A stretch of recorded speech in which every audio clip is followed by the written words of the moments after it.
আপনি চাইলেই একটা ঘরে সারা দিন একা কাটিয়ে দিতে পারেন, কিন্তু যখনই জানবেন ওই ঘরের দরজায় কেউ তালা দিয়েছে তখনই আপনার সাফোকেশনটা শুরু হবে।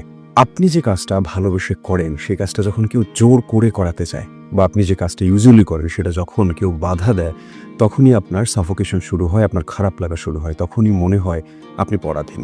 আমাদের প্রত্যেকটা সম্পর্কে যখনই পরাধীনতা, বাধা যখন চলে আসে, ওই সম্পর্কটা বেশি ওঠে।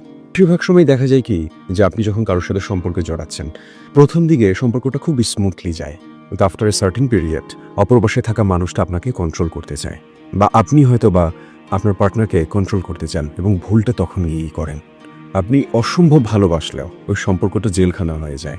আপনার উচিত যে মানুষটাকে ভালোবাসেন তাকে স্বাধীনতা দেওয়া। যখনই তাকে কন্ট্রোল করতে যাচ্ছেন, যখনই তাকে কি করতে পারবে কি করতে পারবে না এরকমের গণ্ডির মধ্যে ফেলে দিচ্ছেন, তখন ওই মানুষটা আপনি শত চেষ্টা করলেও সে আপনার সাথে থাকতে চাইবে না।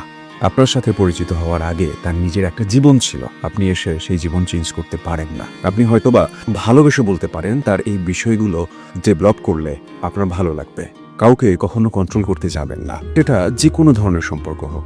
যখনই আপনি কন্ট্রোল করতে যাচ্ছেন তখনই মানুষকে পরাধীন করে ফেলছেন, এবং মানুষ পরাধীনতা পছন্দ করে।